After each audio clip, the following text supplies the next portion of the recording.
tudo bem? Espero que vocês estejam bem. A gente, nessa semana, começa então com as videoaulas. Espero que seja claro para vocês, mas qualquer sugestão que vocês tiverem sobre a metodologia da aula, então eu vou disponibilizar para vocês um link para vocês poderem comentar e a gente ir aprimorando, né, cada vez mais dentro do possível nesse período aí. Junto com essa videoaula, eu também vou disponibilizar para vocês os slides e um texto, né, assim como na semana passada, um texto que exemplifica bem o conteúdo da aula. É um texto base para essa aula, né? Então, é importante que vocês tanto ouçam a videoaula, quanto também que vocês leiam o texto. Tudo bem? Bom, o tema dessa aula de hoje é para encerrar o assunto sobre socialização. Então, a gente falou sobre a definição de socialização, nós falamos sobre os principais agentes de socialização para as crianças, nós falamos os processos pelos quais a socialização ocorre, e agora, né, a gente vai finalizar contando um pouco quais os resultados dos processos de socialização. Bom, durante então o processo de socialização, as pessoas elas aprendem, elas adquirem novas habilidades, novos conhecimentos e novos comportamentos. Então, o processo de socialização, né, que envolve lá a família, a escola, pares, e que as pessoas aprendem através lá do condicionamento instrumental, da observação, da internalização. Esse processo todo resulta num novo conhecimento, num novo comportamento para aquela pessoa, né, que foi o alvo da socialização. Hoje eu vou contar para vocês nessa aula alguns dos principais resultados da socialização. Existem muitos. Então, a grande maioria dos nossos comportamentos, das nossas habilidades, são resultados do processo de socialização. A gente vai falar sobre os principais, que são os papéis de gênero, que são resultados desse processo de socialização, as competências linguísticas e cognitivas, o desenvolvimento moral e a orientação para o trabalho. Então, nós vamos falar de uma maneira, né, mais geral sobre cada um deles. No texto, vocês vão ter uma descrição mais detalhada. E é sempre importante lembrar que no período da aula, eu vou estar lá no Google Sala de Aula esperando vocês para a gente conversar sobre esses assuntos, tirar todas as dúvidas que vocês tiverem. Tudo bem? A gente pode conversar também, se vocês quiserem, a gente pode fazer uma reunião, né, no período da aula por vídeo, ao vivo. Então, se vocês quiserem, a gente também pode combinar desse momento interativo ser assim. Mas é muito importante que vocês participem, tá bom? Então tá. Sobre os papéis de gênero, né? Então, desde que uma criança nasce, desde o seu nascimento, aquela frase lá do médico, parabéns, é uma menina, ou parabéns, é um menino, ou até antes disso, quando já se sabe o sexo do bebê ainda na gestação. Esses momentos são cruciais na vida de uma criança, na vida de uma pessoa, e podem impactar todo o processo de socialização que ocorre depois disso, depois da descoberta aí do sexo da criança. Por quê? Porque as bebês, as crianças, elas vão experienciando um tratamento diferenciado desde o momento que elas nascem, de acordo com a sua designação sexual. Bom, então nós sabemos que o sexo atribuído ao bebê, masculino ou feminino, vai ter grande influência em como essa criança vai ser socializada. Então, a gente tem expectativas diferentes, né? A gente tem noções diferentes na nossa sociedade de quais são as características e os comportamentos esperados por homens e por mulheres.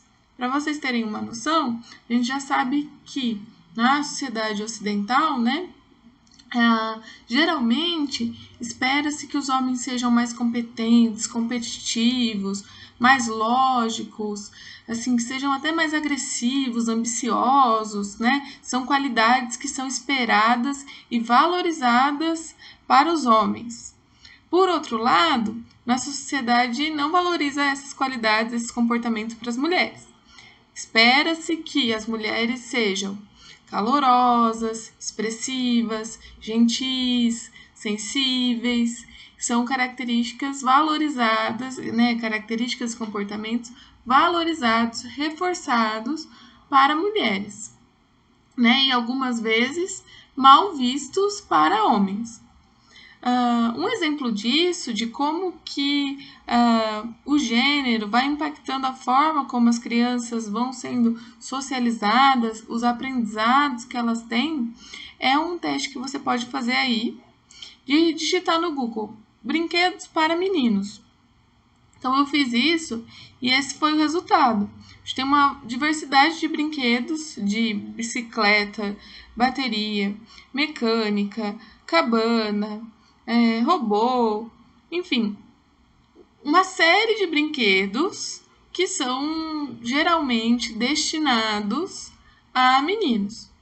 Por mais que essa, né, definição assim venha sendo questionada, então de que brinquedo que é para menino, que brinquedo que é para menina, de forma geral, o que a gente observa é que há sim uma série de brinquedos que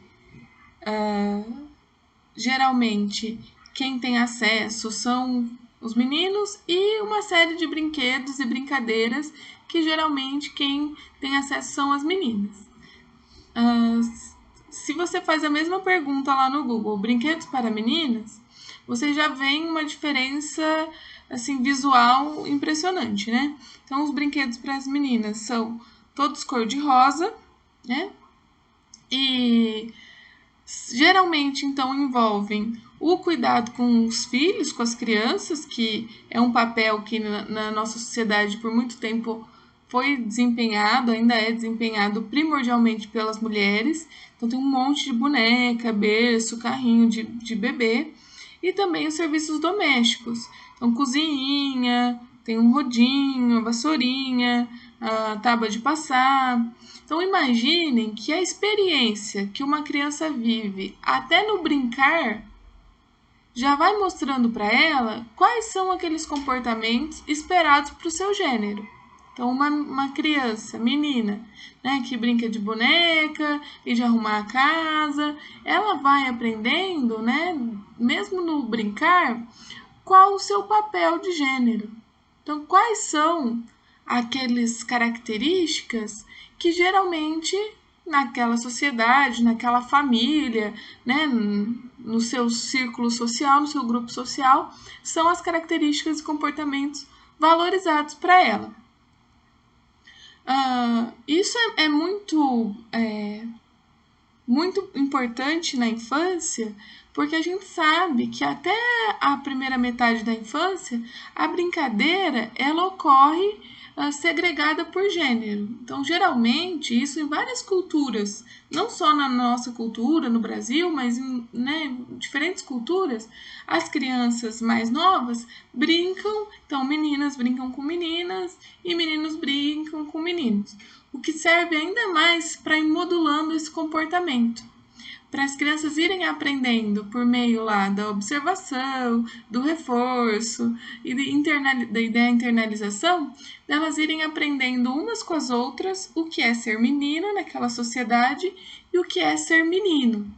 Bom, essas expectativas de gênero, elas primordialmente na infância, vêm da família, mas elas também podem, né? As crianças também vivenciam essas expectativas na escola, por exemplo.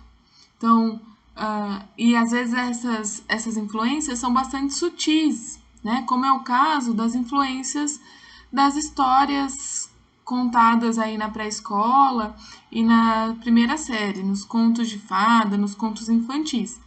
Então, eles também, essas histórias famosas, contadas há bastante tempo, elas também passam, de uma maneira mais sutil, uma imagem, uma ideia do que é esperado para cada um dos gêneros. Então, geralmente, se vê nessas histórias papéis de mais relacionados à aventura, ao perigo, à coragem, associado às personagens masculinas, e um papel que, ainda que seja de protagonista, mais passivo e relacionado às personagens femininas.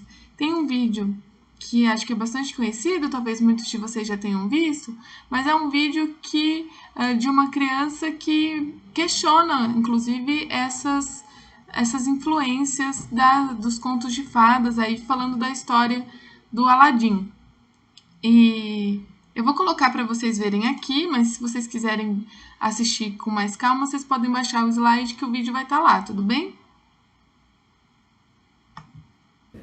No, she shouldn't wait for the boy? No, she has to go by herself. Go where by herself? To see the world. How are they going to go see the world? No, Jasmine needs to go see the world by herself. Because Aladdin needs to stay there and Jasmine can just go by herself. Really? Yeah, she shouldn't wait for the boy to take her. Yeah. Why? Because you don't need a boy to take you to see the whole world with the boy, cause not enough space on the carpet. So Jasmine can go by herself. So remember, sometimes when we read your princess book, the prince will take the princess on the adventure, or he'll save the day, or he'll rescue her. That's a good thing, right? Bobby. Yeah, baby. The princess doesn't need a princess to rescue her. She can rescue herself. She can rescue herself.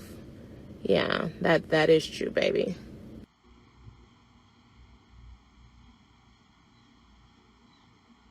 Bom, pessoal, então esse é um vídeo que assim, ele é interessante porque justamente talvez aponte para essas influências sutis que na maior parte das vezes nós nem nos damos conta, né? E aí existem outros estudos mostrando sobre essas diferenças do papel de gênero expressos pela mídia. Então a gente tem aí que essas diferenças podem serem reforçadas e transmitidas pela família, pela escola, mas a mídia também tem um papel importante. Então, um estudo, por exemplo, já um pouco antigo, né, de 95, que analisou 175 episódios de desenhos animados da época, mostraram que os homens eram geralmente retratados como independentes, atléticos, ambiciosos, agressivos, enquanto as mulheres, nesses desenhos animados, né, destinados para crianças, eram mostradas como mais dependentes, emotivas, domésticas, românticas. Bom, um outro estudo de 93 faz uma análise de videoclipes que eram transmitidos num canal de televisão, na MTV, e a análise desses videoclipes indicou que, geralmente, os homens eram retratados com comportamentos agressivos e dominantes, e as mulheres eram alvo desses comportamentos agressivos, né, nos vídeos que eles analisaram.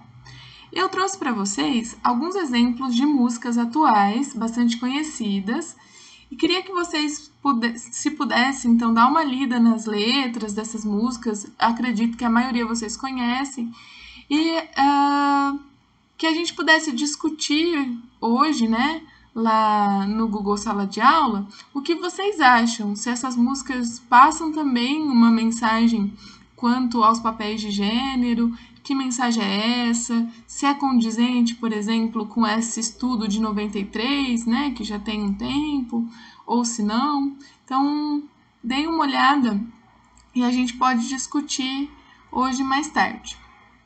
Bom, todos esses dados para a gente comentar um pouco sobre o resultado da socialização, né, um dos resultados da socialização, que são os papéis de gênero. Mas um outro resultado da socialização bastante importante são as competências linguísticas e cognitivas. Então, as competências linguísticas, é claro, elas envolvem também um desenvolvimento, né, motor, um desenvolvimento da percepção, né, características desenvolvimentais, maturacionais da criança. Só que uma grande parte da aquisição da linguagem, da competência linguística, ela vem da aprendizagem social. Ela vem do que eu aprendo com o outro. Ela vem da socialização. Por exemplo, a gente sabe que crianças já muito pequenas, ainda bebês, elas já repetem sons, né, que elas ouvem ali no contexto familiar, né, com os adultos. A linguagem, ela é super importante para que os indivíduos participem efetivamente da vida em sociedade, dos grupos sociais. Então, a linguagem está muito próxima, né, da socialização. É tão interessante perceber que desde os bebês, né, a linguagem já tem essa função que a gente fala assim, né, que é uma linguagem intencional. É uma linguagem que tem por objetivo manter a interação com o outro, manter uma conversa com o outro. É tão interessante que algumas crianças, mesmo antes de adquirir, né, todo o vocabulário, elas já imitam ali na interação com o adulto o que seria uma conversa, né, do tipo, uma pessoa fala, tem a pausa, a outra pessoa responde. Então, é muito interessante notar que mesmo bebês, já nesse primeiro contato com a linguagem, nas primeiras competências linguísticas, reproduzem aquela situação que eles vivenciam com os adultos. Eu também trouxe outros 2 videozinhos para mostrar, né, essa função interativa da linguagem, né, desde da infância, né, desde da primeira infância. E é o mesmo esquema, eu vou colocar aqui para vocês, depois vocês podem acessar pelo slide o vídeo de uma maneira maior, com mais calma. Olha que interessante essa interação entre o pai e o bebê. Você sim tá tirando a comida da boca e comendo. Não é bonito. O quê? Não gostou? Fala. Porque eu tô bravo.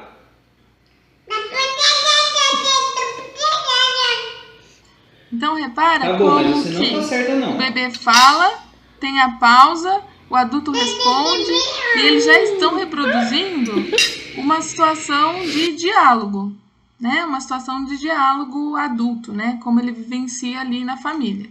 Aqui a gente tem um outro exemplo de que mesmo sem vocabulário nenhum, a reprodução, né, dos gestos, imitando os adultos e dessa comunicação que é intencional, que busca a interação com o outro. Alô, Dindo. Fabiana, pois não, Rafael. Ela botar no vídeo. Todos os atletas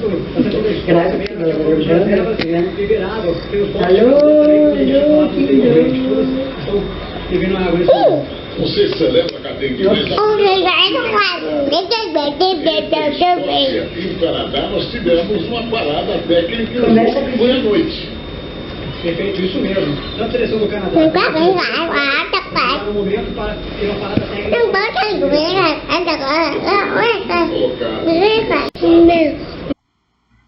Bom, aí a gente tem que, então, desde essas primeiras imitações, esse ensaio de uma conversa intencional, né, a linguagem vai se desenvolvendo em várias fases, e uma das últimas fases da aquisição de linguagem acontece um momento bastante importante, né, para a socialização, que é o momento da fala em particular, que é quando a criança começa a falar consigo mesma sobre tudo que ela está fazendo ali. E geralmente nessa fala particular, né, que ocorre lá por volta dos 3 aos 7 anos, ela se refere-se a si mesma como um objeto. Então é que ela fala assim: a Maria é menina, a Maria mora em tal cidade, a Maria mora com a mamãe. Então, nesse processo de descrever a si mesma, a criança, através da fala particular, vai construindo uma imagem de si, vai entendendo quem ela é, vai construindo uma identidade. E quando ela faz isso também com os objetos à sua volta, com os eventos que acontecem à sua volta, ela também vai criando uma compreensão sobre aquelas vivências que ela está tendo.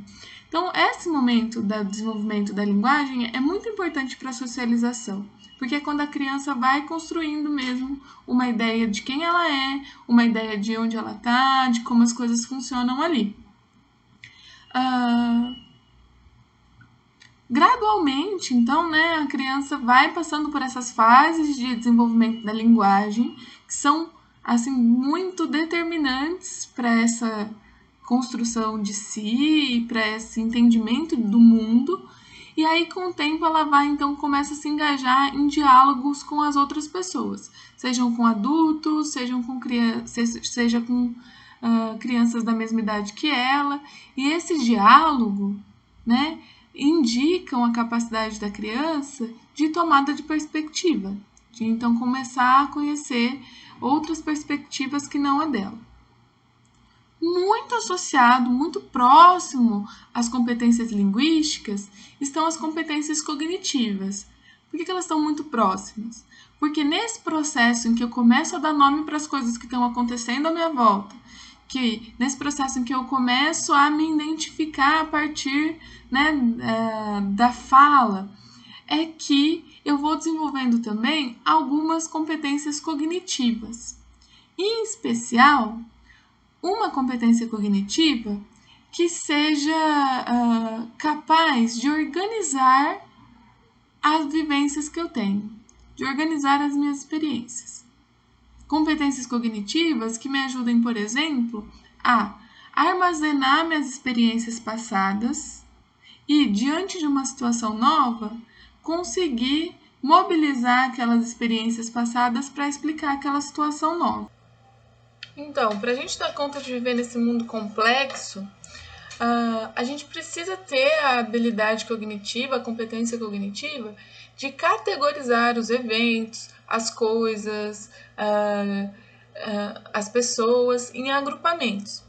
Esses agrupamentos, se vocês se lembram, a gente falou sobre eles lá na disciplina de Psicologia Social 1. São os esquemas.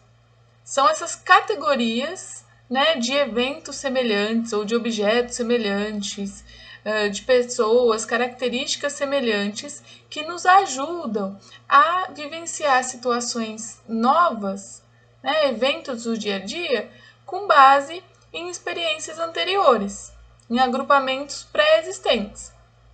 Então, uma criança, por exemplo, quando ela está adquirindo essa competência cognitiva, ela pode chamar todos os animais de au-au. Então, ela cria uma categoria que ela aprende essa palavra lá, o au-au, e ela chama todos os animais, né, de acordo com esse mesmo esquema, au-au. Com o tempo, ela vai aprendendo a discriminar, então ela cria o esquema animais. E passa a compreender, então, todos aqueles animais, né, que apresentam uma característica semelhante dentro do esquema animais. Nós fazemos isso para muitas coisas, né? Tanto objetos quanto experiências, pessoas, características.